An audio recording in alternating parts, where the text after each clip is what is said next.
What can and cannot be passed down from one generation to the next? Carl Zimmer will be here to talk about his new book, She Has Her Mother's Laugh: The Powers, Perversions, and Potential of Heredity.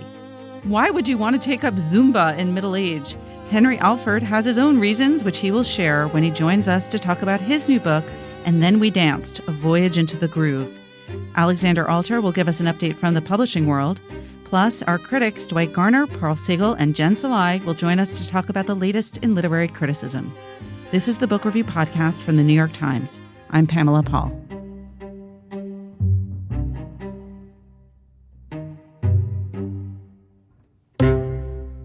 Carl Zimmer joins us now. He is a columnist for the Science Times, and his latest book is called She Has Her Mother's Laugh: The Powers, Perversions, and Potential of Heredity. Carl, thanks so much for being here. Thanks for having me. Let's start with a very basic question, which is, what do we mean by heredity?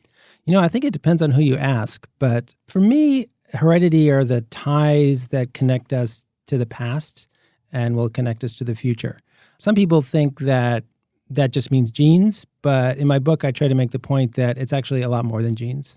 So you mentioned the past. How have we thought about this over time? When did we come up with the idea that things got passed down from one generation to the next? And how has our conception of heredity changed over time? It's changed enormously. The word heredity itself is quite old. So in the Roman Empire, people would talk about hereditas, but that was just about the rules about who inherited stuff. And you would be talking about money or houses and things like that.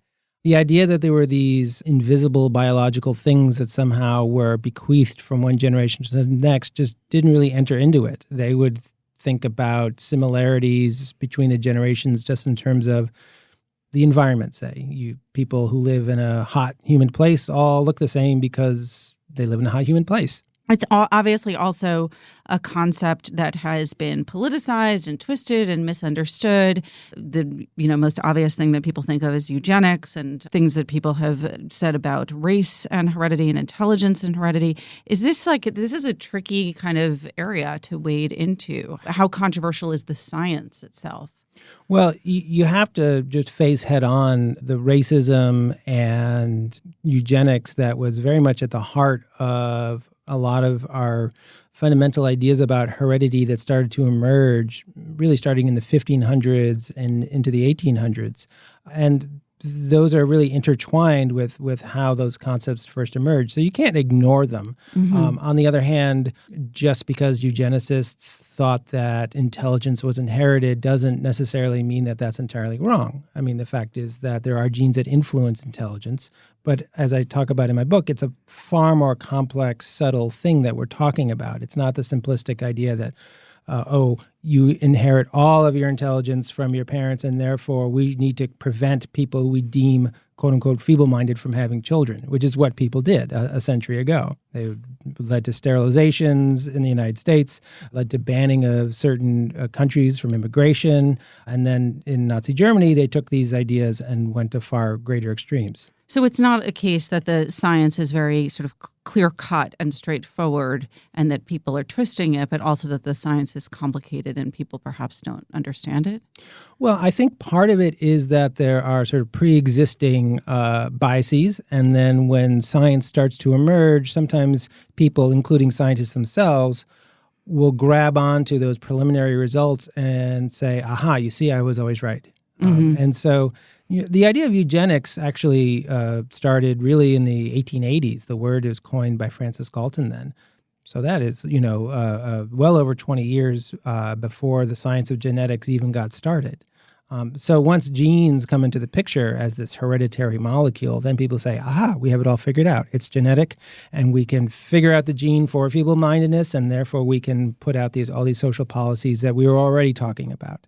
So I think that's where we really need to be on our guard, that we take preliminary science and pretend that it's rock solid, the final word, and use it to justify existing biases. How did genetics get started?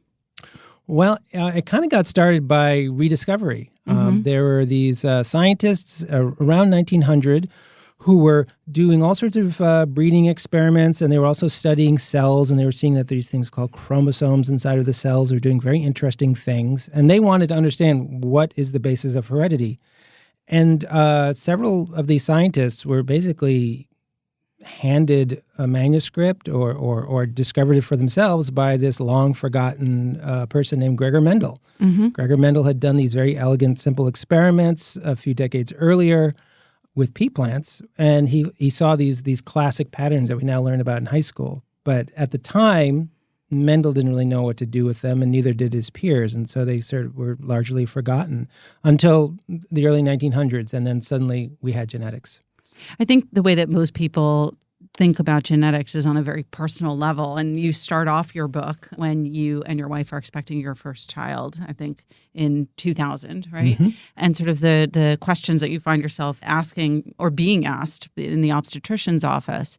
And I think, most of us then ask these very basic questions like, well, what have I inherited from my parents and what can I pass down to my kids? What traits are the most obviously or clearly heritable from your parents? Well, there are traits that are affected by a change to a single gene, which are really clear cut. So let's say like color blindness. Mm-hmm. So for example, if a man is colorblind, he can pass down that mutation to his daughter. His daughter will not be colorblind because she actually has 2 X chromosomes instead of just 1. But she can then pass it down to the next generation, and suddenly you have colorblindness popping back up again. It's a very clear-cut case where you know exactly who gave you the colorblindness. But when you start to talk about behavior or even something like height, now you're talking about much more complicated things. So tall parents tend to have tall kids, but if a kid doesn't have a good diet, doesn't have good medicine, they're not going to be particularly tall. And so you have to take into account this really fascinating mix of nature and nurture interacting in order to understand something as simple as height or something as complex as personality. Now, there's a big debate over whether there are other things that are in eggs and sperm that could actually also serve as hereditary as well. And this is called epigenetics. Very controversial area that I talk about in the book. But also, children are inheriting other things. They are inheriting, an environment. The parents may have grown up in a particular environment and then recreated that environment for their children. So in a sense, you're inheriting that as well. So that meaning you can inherit culture in a way. Absolutely. Yeah. Humans are very special in that we are a cultural species and one in which culture actually acts like its own kind of heredity. And so that, we inherit huge amounts from earlier generations. And that, I argue in the book that's what makes civilization possible, period.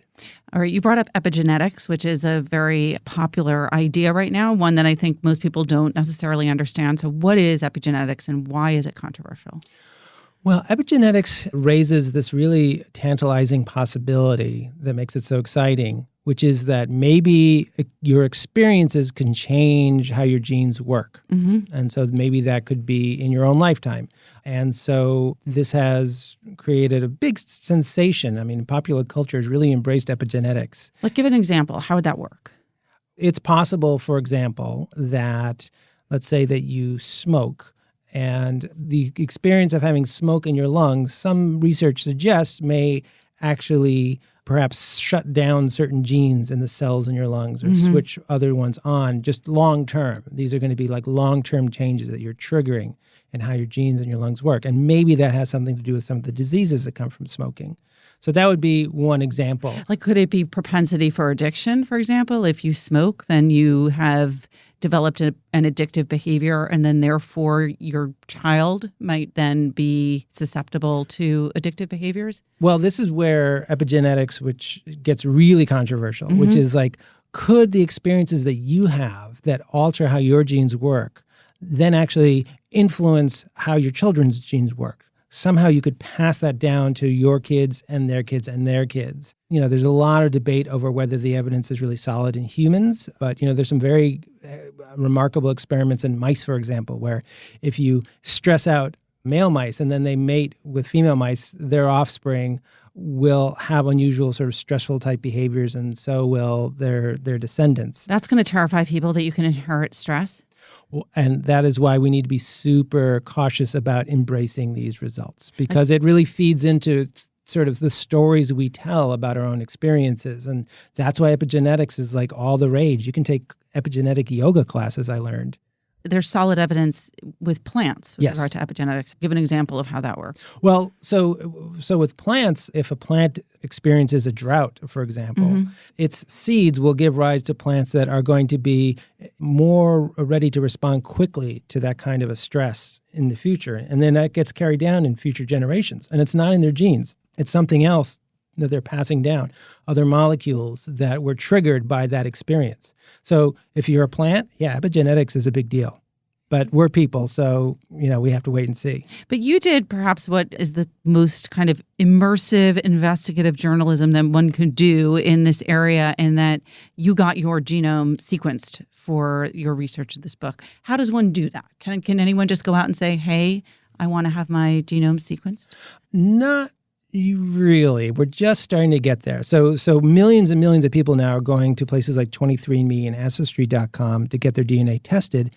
And there, what the scientists do is they look at about, if you think of DNA as a series of letters, we have about 3 billion letters. So these scientists are looking at maybe 1 out of 1,000 letters, sort of just doing a kind of a very high altitude survey of your genes. That can tell you a lot. But I actually wanted to get all of it.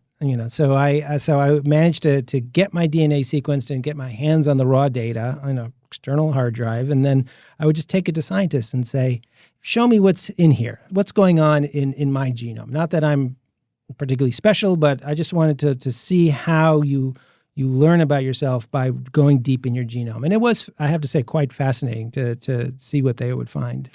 Okay, so you get your genome on a disk. What does it look like? It's like a horrible, horrible spreadsheet, because basically what they do is they just smash up your DNA into these little fragments and sequence those fragments. Then scientists have clever ways of basically figuring out, well, where in your genome did that fragment come from? And so it's just a spreadsheet. So you need a scientist to map them for you and then to interpret them and to look for the interesting mutations you may have and to try to make sense of it from that. And so you then had someone do that interpretive work. What did you find out? Thankfully, I didn't discover anything super horrifying in terms of, diseases. I have sort of the standard mix of variants that may make me a little more likely to get a disease like Alzheimer's or cancer, and then some variants that make me a little bit less likely. But what was interesting was that I actually have a variant that strongly protects me against certain autoimmune diseases. And, I looked into the research behind it, and turned out that when this mutation was discovered, it led to the development of a drug for autoimmune diseases, which is now just coming onto the market. Also, it was interesting to get a catalog of my Neanderthal genes. And just here's a list of genes. This is just how Neanderthal you are? Yes. Not just a percentage, but here are the genes that you have that you got from Neanderthals. For somebody else who has Neanderthal DNA, it might be a different list. And so that was fascinating to just be like, why? Wonder what that tells me about myself, that this particular gene I got from some Neanderthal 60,000 years ago. You have some interesting statistics in the book, one of which is that you say that everyone in Europe is a descendant of Charlemagne. Yep. How is that possible? Well, it has to do with the shape of our family tree. So you think of your family tree as branching to your parents and then branching again to your grandparents and branching and branching and branching forever. But if that happened, then if you go back a few generations, you would end up with billions or even trillions of ancestors, more than there are humans ever. The fact is that your ancestors themselves are cousins, either very close cousins or very distant cousins. And what that means is that your family tree kind of links back up at the top pretty quickly to these common ancestors. And if you compare people's family tree, you can actually find these common ancestors surprisingly quickly. So what that means in terms of, say, Europe is that anybody who was alive in Europe, say 1,000 years ago, who has any living ancestors today, you can actually show mathematically that they must be the ancestor of all living Europeans. Now, that's just one ancestor out of thousands in your family tree, but it's just how it is. And if you go back just a few thousand years, you will find a common ancestor of all people on Earth today, which is, in a way, even more mind-blowing. But that's just the way that the shape of our heredity works. These things are certainties, but a lot of what people find out when they do something like 23andMe or try to have genetic testing, let's say if a child is born with a genetic disease, often there's so much uncertainty and it's very difficult to find things because there are so many variations that, this idea that genetics will provide sort of all of the answers is kind of quickly punctured. For example, with a child with a genetic disease, I think that people thought, well, once you have the sort of the genome sequence and sort of all that information, that you could quickly figure out sort of what does my child have? Whereas in fact, in practice, right, if your child has a genetic disease, you have to test individually for each and every genetic disease, which is extraordinarily time-consuming, right, and imprecise. Yeah, I mean, it's a challenge to figure out what diseases a child may have if you can tell right away that there's something wrong. And so there are certain diseases that babies get screened for by law, but there are literally thousands of other genetic disorders that are out there. So rather than just looking for, one mutation at a time, it may be that in the not too distant future, all babies will have their entire genome sequenced, like just either at birth or maybe even before birth, because you can actually pull the genome out of a pregnant woman's bloodstream. And so then you could just say like, okay, we're going to run the whole genome through and see if there's anything that gives us concern. And yet that scares people too, right? Because then there's that whole idea that you start screening out various potential lives. That is one possibility. I mean, it turns out that another concern that parents have expressed when they've been approached about genome sequencing is they say, well, what about a mutation that doesn't affect their health right away, but is something that would only be of concern when they're in their 40s or 60s or something? Do you want to know about that? Yeah. Do you want that to hang over your head for your whole life? Is there anything after having your own genome sequence that's sort of now hanging over your head? Not that I know of. And actually, I was working with a genetics counselor when I first got my genome sequenced because, I did want to be ready for some bad news I might not know about. And also I had to think about my children too. Like maybe there was something that we needed to talk to them about. Thankfully, I have a boring genome. Okay. One of the most interesting things, I think, for anyone who has children is this idea that not only do we pass down things to our children, but that as mothers, because with the child in utero, that they then pass along things to us. How does that work? What does that mean? Yeah, it's kind of freaky. We think of heredity as just being genes being passed down from generation to the next generation, but actually sometimes heredity can go the other way. And so for women, when they get pregnant, the fetus that's developing inside of them is actually casting off cells just as a normal course of business. And those cells are going to start circulating in the mother's bloodstream. Now, after pregnancy, a lot of those fetal cells go away, but some of them sometimes remain. And sometimes they will establish themselves in a woman's body and take on the shape of her own cells. So they will become neurons in the brain. They will become skin cells. They will become all sorts of different kinds of cells, but they have the child's DNA inside of them. And so, so women are what scientists call a chimera, and that refers to the Greek beast of mythology, which was a mix of a lion and a goat and a snake. So that's actually the term, is that mothers can be chimeras with their children. Is that standard? Does it happen to every woman, or is that an aberration that these cells stay on? This is just something that actually scientists didn't even think to look for. And so they're really only just starting to try to go through it systematically. And it seems to be quite common. And it seems actually that for mothers, being a chimera in some ways can be a good thing. So, for example, if a chimera woman gets a cut and her wound starts to heal, the cells of her children seem to rush into the wound to help heal it. And it may be that they It's a very beautiful idea. It is lovely. And there's actually evidence to show it, that this seems to be what's happening, is that they can offer this sort of flexibility that embryonic cells can offer, that they can come in and take on the form of new tissue. And there may be other things that they're doing for women that we just don't even know yet. That's so interesting. I guess there's no equivalent kind of genetic sort of passing along for fathers. No, but men can be chimeras too. because another way that two individuals can swap cells is twins in the womb. And there are a number of cases where fraternal twins, sometimes boys and girls, will exchange cells, and those cells will then take hold and they become combinations of individuals. And the first time this came to light was a woman gave blood in the 1950s, and everyone was baffled because she had two types of blood. And it was like, that doesn't happen. You don't get two types of blood from one person. And what they realized was that, her brother, twin brother who had died when he was a baby, was living on inside of her. Wow. That's sort of lovely and also kind of terrifying. Agreed. So there are lots of surprising things in the book. I'm sure this is like asking you to, choose a favorite baby. But what's the most exciting area of genetic research, sort of with the most potential, I guess, to help lives?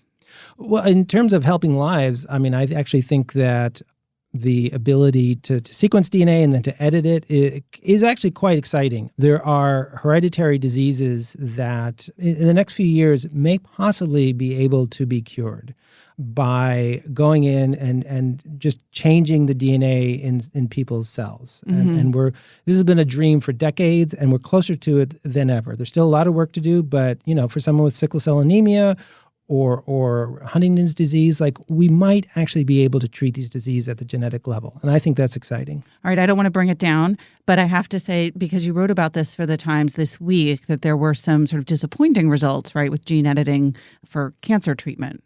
So what scientists are finding is that when they try to use this technology called CRISPR on human cells, it actually fails a surprising number of times. And they're wondering, well, why is it failing? And it turns out that to do CRISPR and to rewrite the DNA, you have to break the DNA first. And the cells really do not like broken DNA. And they basically kind of go after it in the same way they would go after genetic damage that might lead to cancer. And so the worry is that you might inadvertently select for cells that had mutations that allow them to be edited, but also might make them more likely to become cancerous cells. So that's a big concern. The scientists I talked to for this story that I wrote about said, we need to figure this out. Maybe we need to invent a new kind of gene editing that doesn't involve breaking DNA.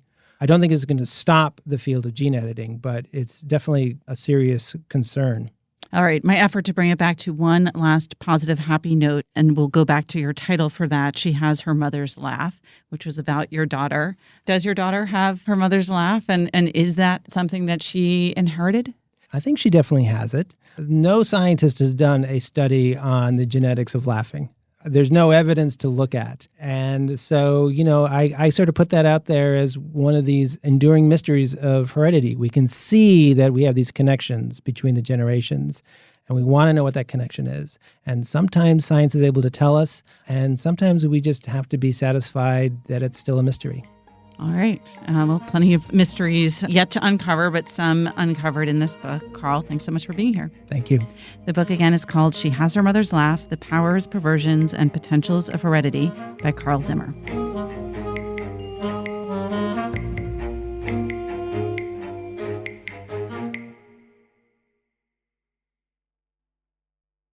Henry Alford joins us now. He is a frequent contributor to The Times and also the author of a new book, And Then We Danced, A Voyage into the Groove. Henry, thanks for being here. Hey, thanks for having me. So this got started actually as a New York Times assignment. It did. It's very local. That I had done a story about Zumba and really kind of dug it in a surprising way. And I remember about 2 years after it came out, someone asked me, you write all these first-person George Plimpton-y type stories. Has any of them ever trickled over into your real life? And I had to sheepishly admit, well, actually, 6 months after I wrote the Zumba story, I was still doing it. So were you assigned that story, or was that something you did by choice? I was assigned it, yeah. So they're all the more, surprise. So this was like when Zumba was the rage, like 2011, is that? Yeah. Right, exactly. Okay, because I remember interviewing Judy Bloom at the time for a profile of Beverly Cleary, and like she had to get off the phone at a certain point to go to her Zumba class, and that was the first that I heard of it. I love it. Yeah, Judy Blume, Susan Orlean. There's probably like a whole literary section, like a literary Zumba subculture. Exactly. Why? Richard Russo. Who knows? Just anyone you can. No, I have no idea. You have no like erudite explanation for like the Zumba Literary Alliance? No, but I will say this about Zumba. Having now, undertaken like 30 different dance idioms, Zumba is hard. I mean, as compared with, we all think ballet is the Mount Everest of physical exertion when it comes to dance. But you go to a Zumba class, my friend, and you are going to sweat buckets. I mean, I ended up doing Zumba Gold, which is Zumba for seniors. Oh, I thought so it's like old people Zumba. It's not like not like supersonic. No. Gold is it's the passive whatever. But it's flattering. Yes. That you're going to look real good there at the Chinatown Y with a group of 70-year-olds. And just that slower pace was really what this 56-year-old dad bod required. So Zumba, does that have like an ancient Brazilian pedigree, or is that something that gyms cooked up like SoulCycle?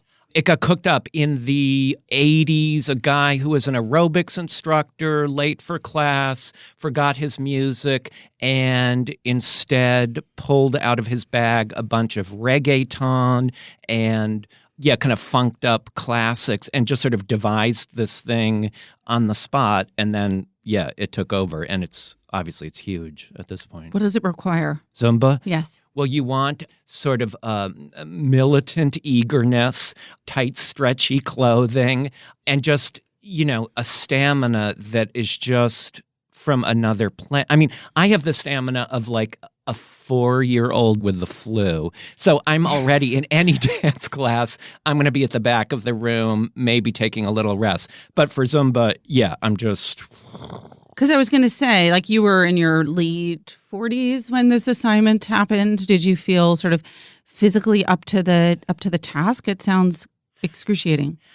I thought I could do it, honestly, because you look around at Zumba classes and there are lots of folks who are much older than you.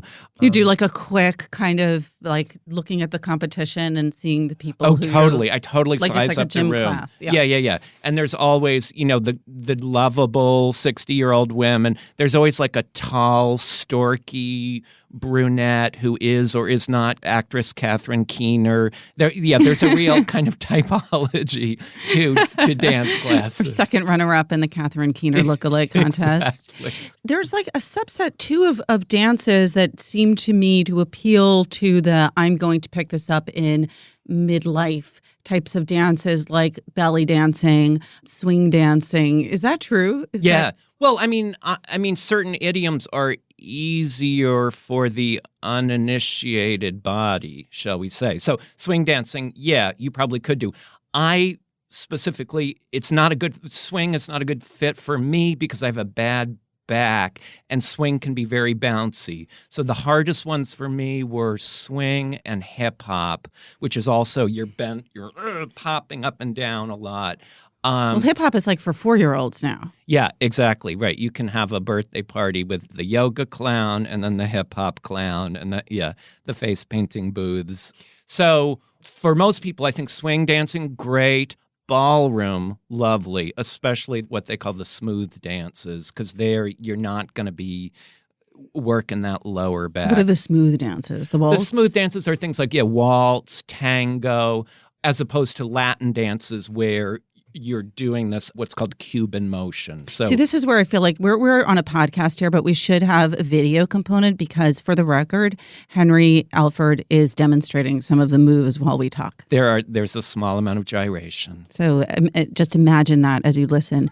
You talk about your back, you mentioned. Is it painful to dance, to take up dance? Is this hard to do physically? It was at the time, and then I found Pilates. So now I do a Pilates session once a week, and I'm good to go.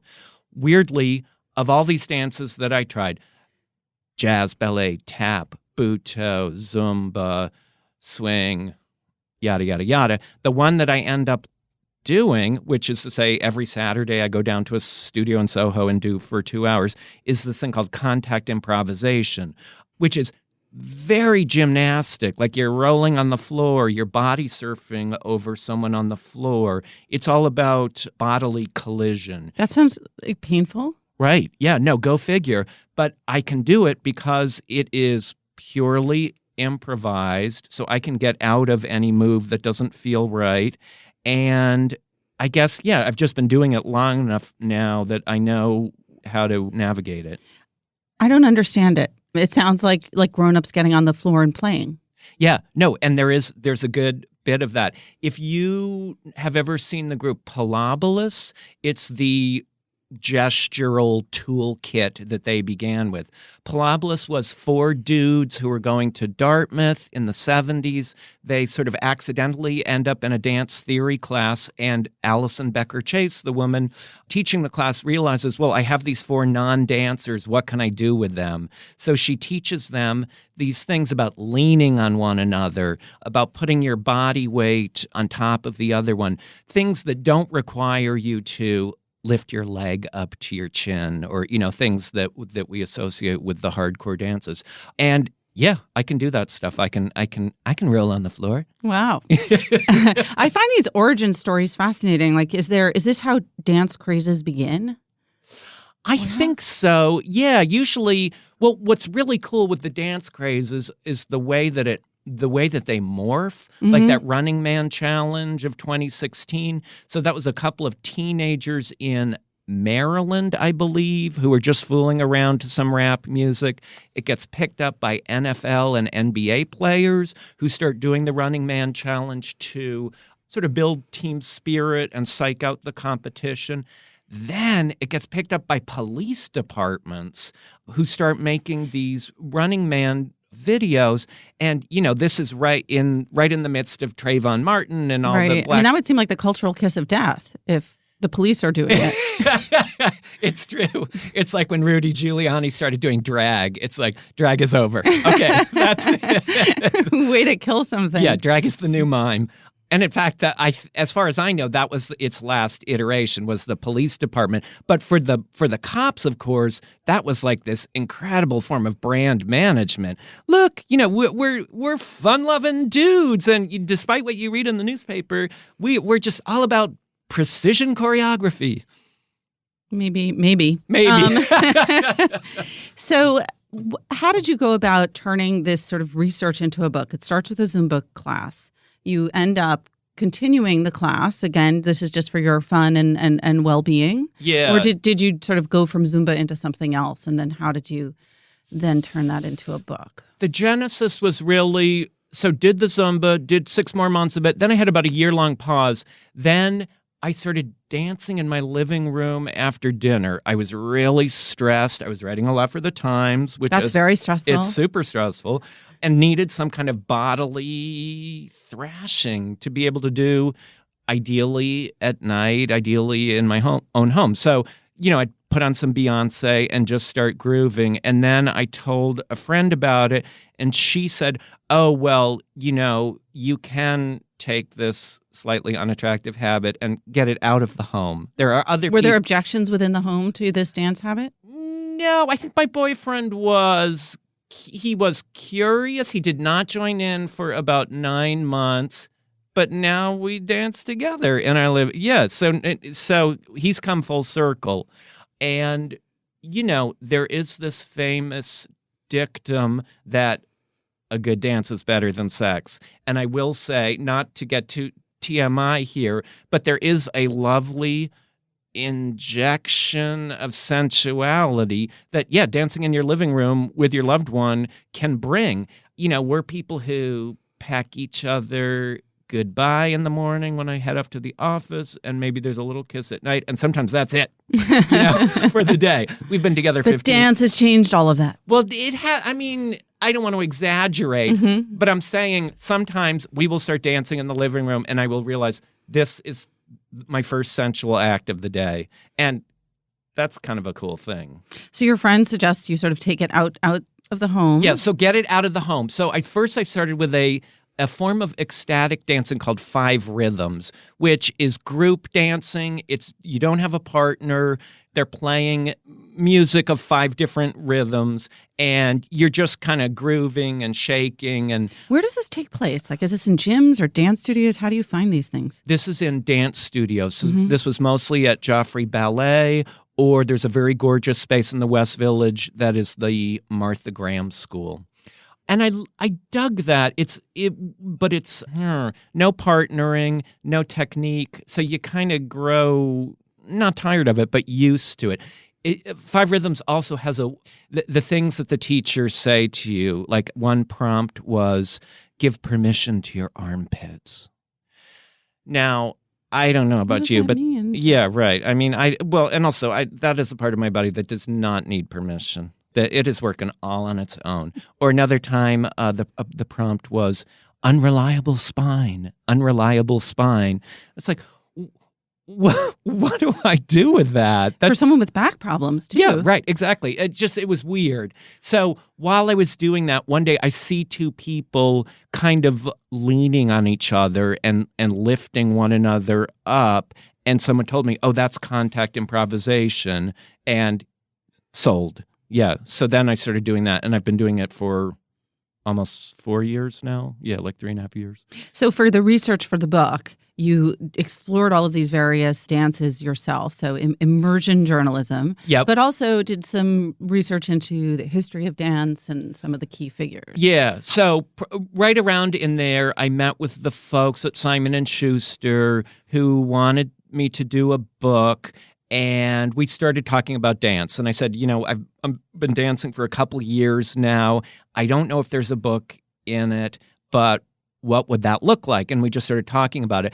And my editor, Karen Marcus, very smartly said, well, you have all this interesting material. What if we look at it in terms of the different functions that dance serves? So that got us into a chapter called Religion, a chapter called Emotion and Release, a chapter called Rebellion.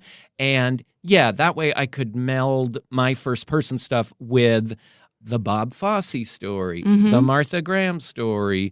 And I wanted to look at some of those folks through this prism of what purpose did their dance serve? You have a chapter called Politics.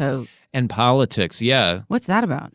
Well, I mean, there's tons of politics within a dance class itself. Like if you have an injury, who do you tell? I mean, because you sort of don't want the teacher/choreographer to know, because they might keep you from getting work. There's that kind of stuff. There's the whole kind of hierarchy in ballet of men versus women. Ballet's one of the few art forms where women really do have the upper hand. As Balanchine famously said, ballet is woman. So that's interesting, being a dude and entering into that situation. But then there are other things like, it could be anything from how politicians try to use dance to be demotic. I'm hitting the T so it doesn't sound like demonic. Hillary Clinton, months before the election, gets on the radio and says, I think we all need a national dance. There's some pretty awkward things you can YouTube of politicians dancing. Oh, man. Tom DeLay on Dancing with the Stars. And it's like, his routine is like a visit to a corn dog stand at a state fair. It's like, no. So did you try ballet? I did try ballet. So I was 54 at the time. I get into a very aggressive absolute beginners class.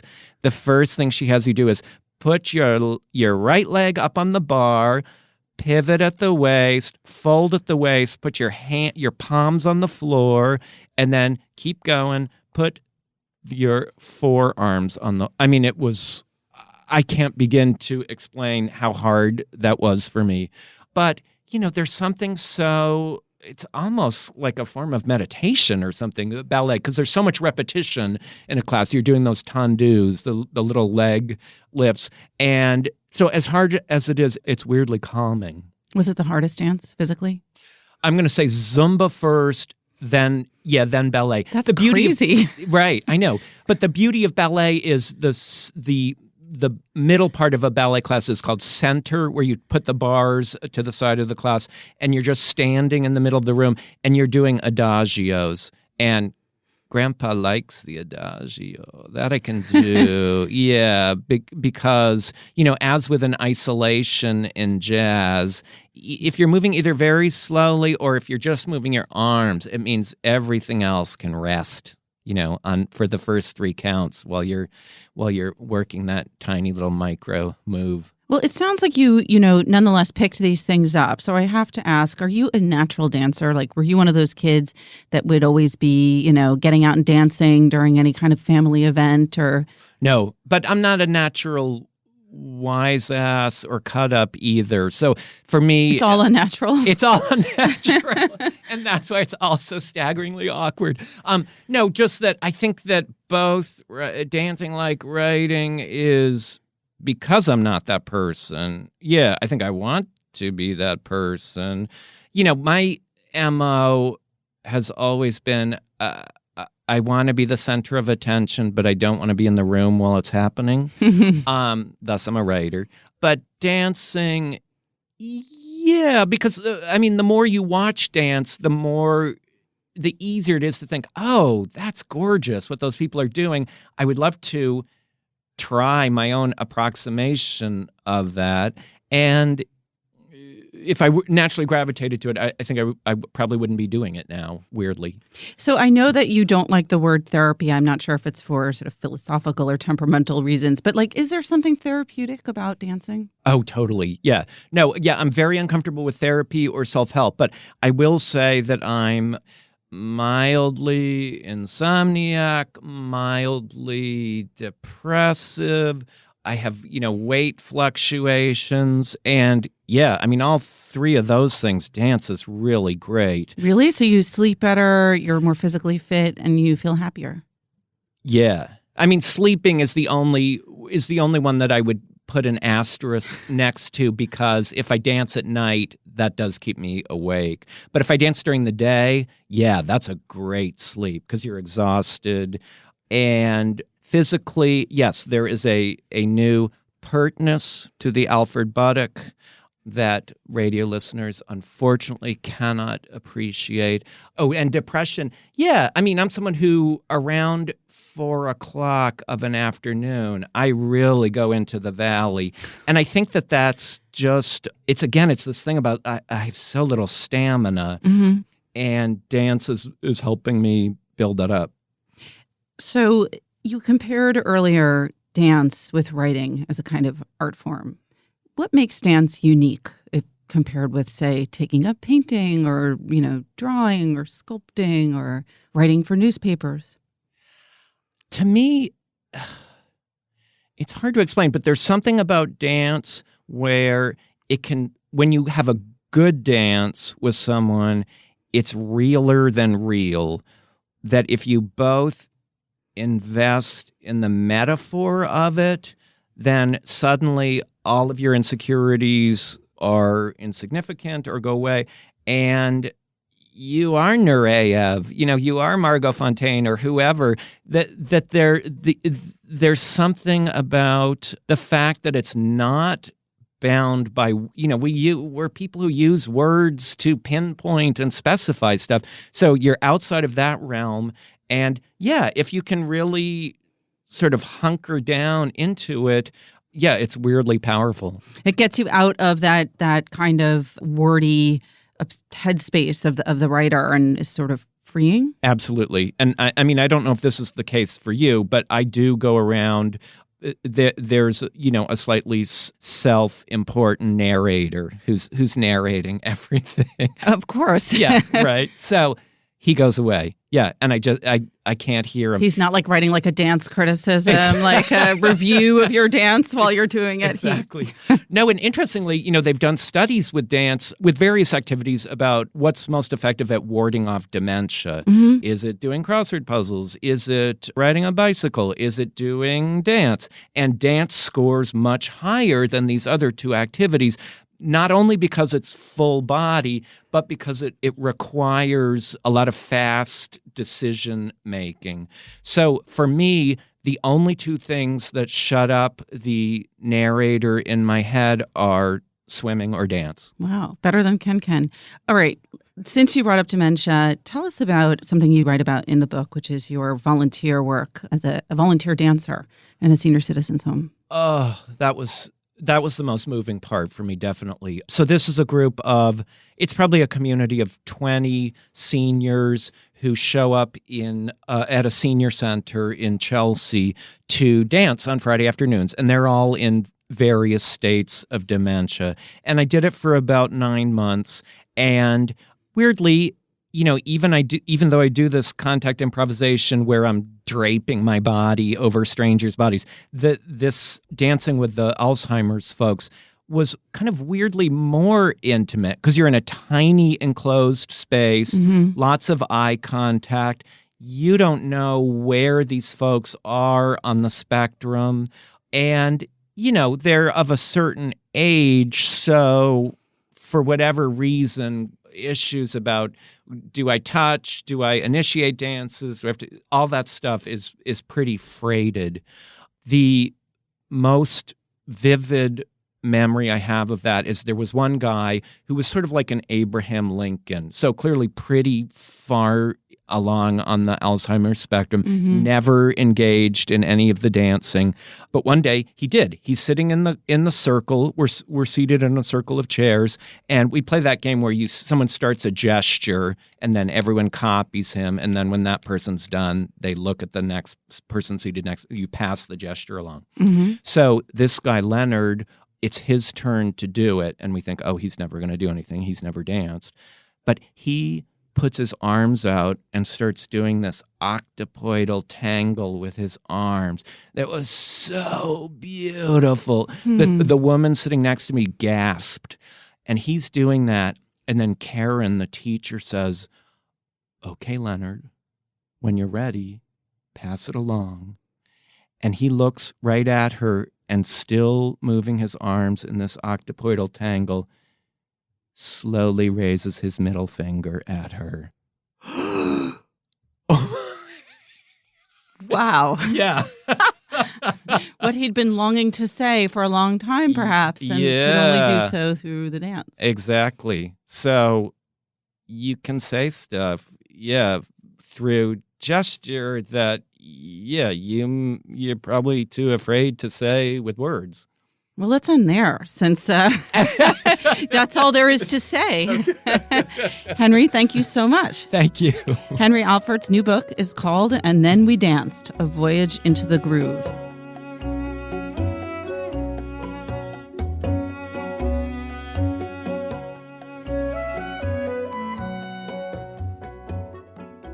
Alexandra Alter joins us now with some news from the publishing world. Hi, Alexandra. Hi, Pamela. What is new?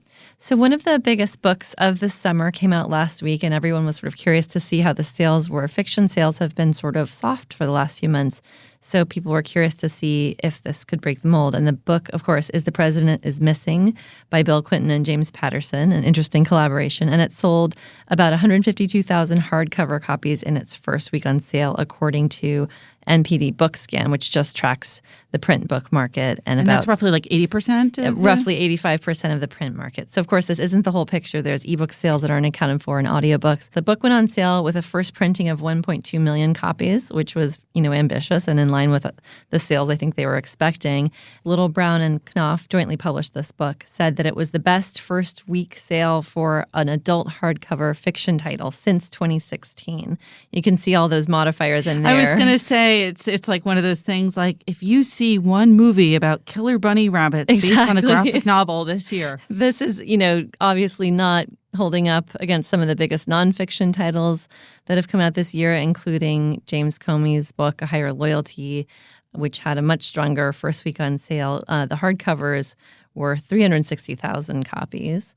And if you included ebook and audio, it was more than 600,000 copies for James Comey. So you're seeing, much smaller numbers for fiction, but that's sort of in line with what we've seen overall this year, fiction sales have been fairly soft compared to nonfiction. People are stuck in the real world. Exactly. But, they had high hopes for this book, and so far the sales look pretty good. They had a ton of publicity, as you can imagine, with those two authors. The press tour was a little rocky. There was positive and negative coverage. Some people thought President Clinton botched some of the answers to questions about his relationship with Monica Lewinsky and whether he owed her an apology or not. And your interview with him made some news and headlines. What was it like for you to sort of face off with the two of them? Well, I've interviewed James Patterson before, and he's a pro, and he's great on stage and in conversation. And I had not interviewed President Clinton, and this came on the heels of that first interview that you mentioned, which was on the Today Show, where he was asked about Monica Lewinsky. And when I interviewed him, it was before a live audience in New York at NYU as part of our Times Talk series.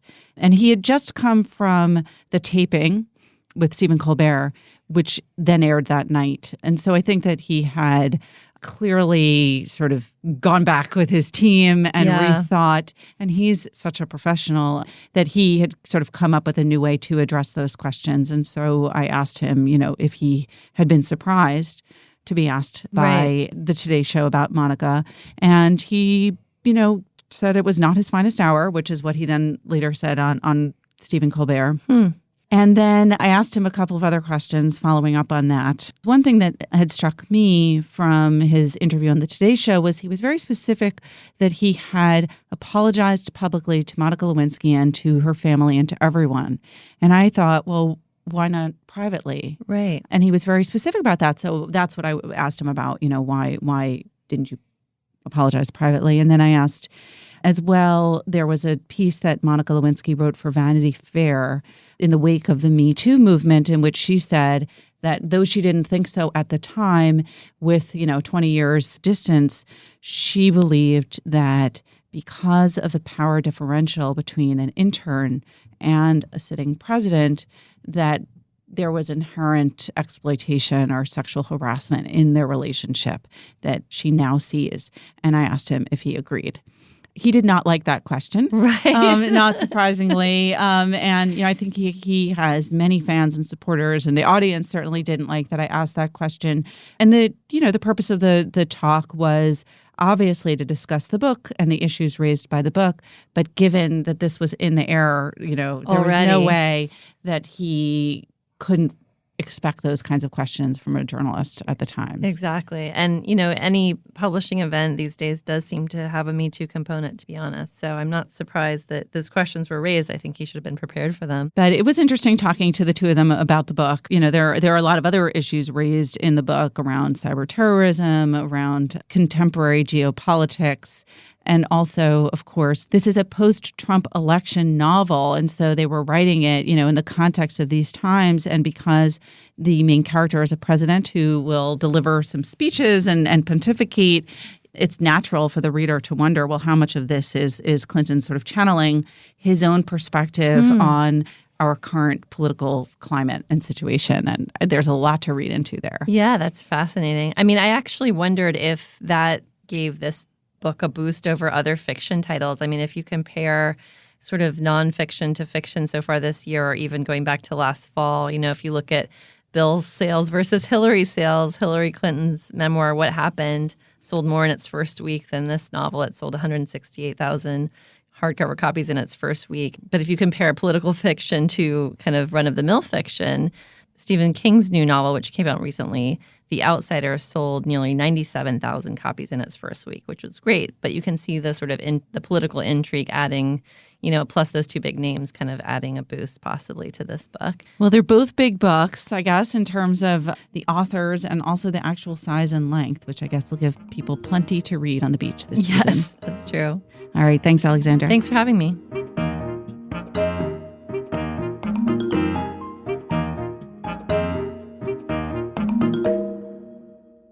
Joining us now, our critics, Dwight Garner, Paul Siegel, and Jen Salai. Hi, guys. Hey, Pamela. Dwight, let's start with you because you actually had the week off. And how dare you? How dare you? What do you do when you have the week off as a critic? Do you just not read? Well, in this case, my father turned 80. I went down to his birthday, but I brought a few books. I finally was catching up with some. I mean, I'm reading a book. I'm working on a commonplace book, a book of my own quotations. So I'm reading famous commonplace books right now, and one of the ones I just read was E.M. Forster's, which is terrific. So that's what I read while in North Carolina with my parents. But it was nice not to read. I enjoyed it for a while. Good. So for our listeners who don't know what a commonplace book is, what is that? Oh, it's just a book of quotations that one keeps. Back in the days before books were easily, had, it was one copy or two copies of things, you would write down your favorite passages so you could reread them later. And some writers have kept commonplace books that are famous. And I've kept one writing down just bits and lines that I love since I was pretty young, and I've transferred it to a lot of different journals. I do too. Yeah. And I love reading them. They're really fun to read, the good ones anyway. So I've begun to sort of collect them earnestly, and they're nice to read. And it becomes like an interesting kind of autobiography. I found an old one of mine from my early 20s, and everything that I thought was like interesting and really getting to me is crazy. Oh, it's crap. It's insane. I know. I was like, what is wrong with this person? Someone help her.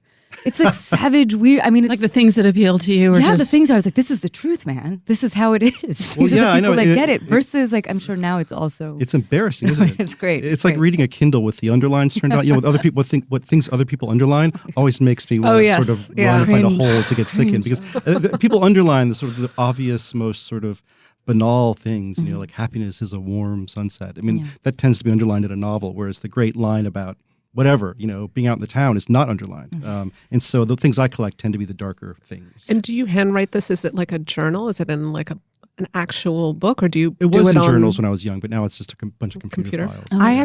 I lent a book to a colleague here because it was the last copy that we had, and I had heavily underlined it. And I think there's something very intimate about giving someone your annotated book so that they know, it was I was wary of it, but there was really no choice. My wife yells at me because every book I read, I underline it. Then she wants to read it a month later, and then she's like, "Oh God, you've defaced it," And I'm sorry. It's what I do. So she has to buy second copies. So do you mark up books even when you're not reviewing them? Yeah. No, there's something just about the whole sort of sitting there with the book, with the pencil, and just for my own, I don't know, just to sort of remember things. I mean, I don't keep a commonplace book. It makes you an active reader too, I find. You just pay attention, you're looking, you're hunting for this. Yeah. And I also want to be able to go back to it and see it again, but it is true that there is the issue of the spouse who wants to read something totally pristine. By their quotes too. I mean, if I want to know what a certain writer's like I have never read before, I'll often go to their Goodreads page or somewhere and read all the quote unquote best things they've allegedly said. And a lot of well-known writers do not write aphoristically, epigrammatically. They don't write that way. But many of my favorites do. So you love that. And if I go to someone's, if they have 100 quotes and I think they're all banal, I'll just think, well, I'm going to skip them for now. I had this weird experience on my last book tour where someone came to a reading or an event and brought along a photocopy of the town's library book of my book with someone else's annotations in it. It was like this weird, the photocopy of the pages, just the ones that had been written on to share, which was like kind of like a weird thing to share then with me. But I also think. I guess I would imagine that as critics, you are trying to sometimes keep track of ideas that then might be useful in some way for some future... Ideas and words and, there's certain arguments that come up again and again in when you're writing about things. I mean, memoir versus the novel or writing schools versus not. And it helps when you're wading into these things to know what people have said in the past. And if you have a sort of commonplace book that lists some of those things, it just helps you get quickly into an argument without rehashing old arguments. I like to write directly to the author in the margins of my books increasingly. Just say things like, "What stop are you it. doing? Stop it." I write UGG Absolutely a lot. not. UGH. Yeah. Now I actually like to useful. scold them a little bit in the margins or to praise them, I write an exclamation point often, but then sometimes, years later, I don't exactly know. Right, is that a good exclamation point or a, oh my Shocked. God? Well, okay, so now everyone knows what book critics do on their time off. It's collect quotes. That's right. That's right. They're not it's like truffle hunting. That's lying what on the doing. beach or climbing mountains. Jen, you were working. What did you review this week? So this week I reviewed a book called Amity and Prosperity by Eliza Griswold. It's a book where she essentially spent 7 years following this community in southwestern Pennsylvania that's really, it's been part of the fracking boom. And so fracking refers to hydraulic fracturing, which is a way of getting natural gas deposits out of the earth. That sounds so lovely, but it's not. Yeah, so it's something that actually only, I think, within the past couple of decades has become economically feasible. Before, oil used to be the focus just because that was easier to tap into. But now with technology, they've been able to drill far into the earth. It's like a mile underground, and then sometimes as far as a couple miles sideways, where they just sort of shake. The sideways thing is kind of new, right? The sideways thing is, yeah. And this is the thing where they like lop off the top of a mountain, right? That's part of it, yes. So they'll have like they'll lop off part of a hill or a mountain. They'll drill down. They'll push enormous amounts of water. It's very resource intensive in the sense that it takes like a lot of water mixed in with chemicals to sort of shake this stuff loose. And then there's the issue of the wastewater, which, there's different ways of keeping them. And in this community, there was a site up the hill of these families that Griswold followed. And, they keep the wastewater in this pond and it can go septic, which was something that I hadn't even imagined. And so when something like that goes septic, apparently it smells even worse than sewage. It's like rotting sewage. And so the ecological consequences, can range from water contamination to fracking-related earthquakes to the issue of air quality. And of course, the companies that do this would say that the science isn't totally definitive in that regard. But so one of the things that Griswold did is she followed, in particular, this one woman, Stacey Haney, who is a single mother who had been raising her children and leased some of her mineral rights under her property, but she didn't have that much property. And so she got together with some of her neighbors and they wanted to lease their mineral rights thinking that it would help, give them a little bit of income.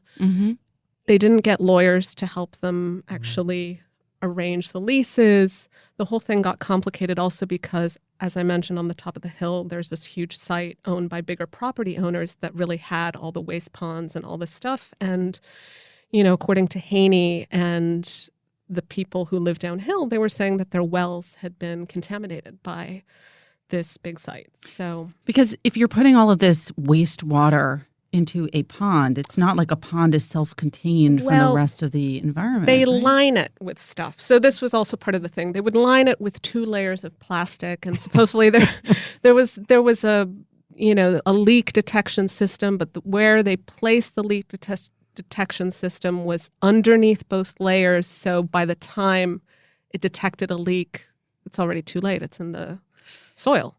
So some stuff has changed over the years because, as I mentioned, I do think that the long process of reporting was actually really essential to what makes this book quite special. Because she, Griswold really sort of followed what happened over the years right through the election. But the interesting thing is that they've been so successful with fracking that there's sort of a glut of natural gas. So the prices that they were able to command in the past, they've just gone way down, along with the share prices of these companies. So part of that has to do with the fact that they've been very successful, but also the move toward renewables has actually gotten better and happened more quickly than I think anyone anticipated, at least while Obama was president. So, one of the big questions I think now with Donald Trump and, for instance, his tariffs, how will that affect solar power? Because a lot of solar panels are made in China. I think right now everything is up in the air. And Trump himself, in addition to saying that he's going to bring back coal, has said that he wants fracking to be something that he encourages because, and this is another thing that she gets into, fracking was seen as sort of a godsend by communities that were decimated by the decline of coal mining. That this was a way, they're very resource-rich places. That's another sort of tragedy that some of the places, and this is not just in the U.S., but all over the world, some of the places that have the most resources are also very poor. I grew up in West Virginia, and I have family on both sides of this issue. I have family members who've sold their mineral rights, and luckily, thus far, have not experienced any any grave repercussions. But my grandfather, who was not a wealthy man, he was a coal miner who got into real estate, was smart enough back in the day to start buying up these mineral rights. So he bought a ton of them. And they're not worth anything, at least now, because the price is underwater. But I'm going to have the interesting dilemma as I get older, if the price goes up, of can I contribute to fracking? Can I sell these? What should I do with them? And it's an issue. It's interesting for West Virginian to be on both sides of this, as I not am at the moment, but could be at some point if the price goes up for them. And one of the things, and I couldn't get into it in the short space of the review, but one of the reasons that Stacey Haney sold her mineral rights, she said, was not just for the money, but also this sort of notion. And at the time, people were talking about the issue of foreign dependence on oil and being dependent on these states that are run by dictators far away in order to power American energy. And so her argument was also, well, this is part of my duty as an American to help the country generate its own energy. I mean, that's fascinating. Whether or not that's I don't see. Yeah, whether or not that's just sort of high-minded talk, who knows? But I think it is sort of an interesting consideration that for such a long time, being sort of at the whims of whatever OPEC did, that has changed. No, a there lot is an economic gas. upside to fracking. Yeah. As horrible as it is, I would not want to be making that argument, but it's there, and it burns cleaner than oil and coal. So I think that's another thing where even though to get the stuff out of the ground is, environmentally, it's there's like just writing, a lot. It destroys you in the end if you're any good. And your family. Pearl, you also undertook a kind of thorny issue. Yeah, I did. And again, something that affects individuals and families and is in flux. I reviewed a book called Unbound by Arlene Stein, and it's a book about what it means to be a trans man today. And she follows 3 people who more or less identify as trans men, and one woman who all go down to South Florida, which is a sort of becoming this mecca for what they call top surgery, to get your chest masculinized. And, sort of looks at how they came to this place and their families and how they're all defining for themselves not only what it means to be trans, but what it means to be a man. And I think it's a really interesting book. The hope that Stein has is that by spending time with these people, we are understanding what it means to be a man and what it means to be a woman and what it means to be trans is changing. And they're really changing up the script. So some of the people that she spends time with fit the sort of classic profile. They go for gender affirmation surgery. They want to live as a man. They want to pass and just, that's the life they want. Some people say, I want to be trans. Other people say, I want to live as a man, but it's very important for me to let other people know that I was assigned female at birth. Another person she spends time with says, I want to identify as a woman, but I want my body to feel beautiful to me. I want it to feel what I want it to look like. And it's a very intimate book. It's a book that sort of gets its actual energy and I think heat, not only from the people that Stein covers, but from how she talks about her own preconceptions about this particular issue. Where is she coming from? She's a lesbian feminist. She's a sociologist. She came of age in San Francisco in the 70s, I think, and sort of lived in this very gynocentric world where she, loved the fact that they created this utopia where you just hung out with women and there were women's, sort of pages full of services, and you never had to deal with a man. This whole idea that women were the superior sex, so that anybody would want to be a man was crazy to her. Mm-hmm. She didn't understand it. So she sort of uses herself as a foil in a really interesting way to sort of examine why so many feminists seem so suspicious and hostile and betrayed, angry. Yeah. And have an opinion at all about how other people want to present, and feel personally afflicted. And it's a really, it can be a really troubling book because she really goes there. She really does examine a lot of her prejudices but kind of takes like a very interesting turn towards the end of the book where she goes to these conferences and she's been studying gender for 30 years. And she suddenly is just like, I feel like a dinosaur. When did this all happen? Where is this happening? So she was such a radical at the time. So and also just to say, like, this happened underneath my nose. Suddenly, like, there are all these words I've never heard. But the beautiful energy as the book goes on, it moves from feeling sort of aggrieved or left out to feeling curious and feeling, a sense of possibility for herself and a sense of these two generations may not necessarily be in conflict. The one generation, her generation, which sort of said that we want gender to be less pervasive. We want it to have less of an effect on people's lives, to this generation of trans people who initially, Stein says, why are they making such a big deal about gender? Why are they bringing it back? But then to listen to the people that she spends time with, and they say that, look, we're shattering gender. We're making it bespoke. It can be brilliant, anything you want it to be. And so suddenly it starts feeling, like these moments of real sort of connection and illumination happen in this book, which, it's an interesting book if you're sort of trying to understand what's happening today. Yeah, illumination not being a terrible thing for a book to do. No. All right. Thanks, guys. Thanks, Pamela. Remember, there's more at nytimes.com/books, and you can always write to us at books@nytimes.com. Inside the New York Times Book Review is produced by Pedro Rosado from Headstepper Media. Thanks for listening. For the New York Times, I'm Pamela Paul.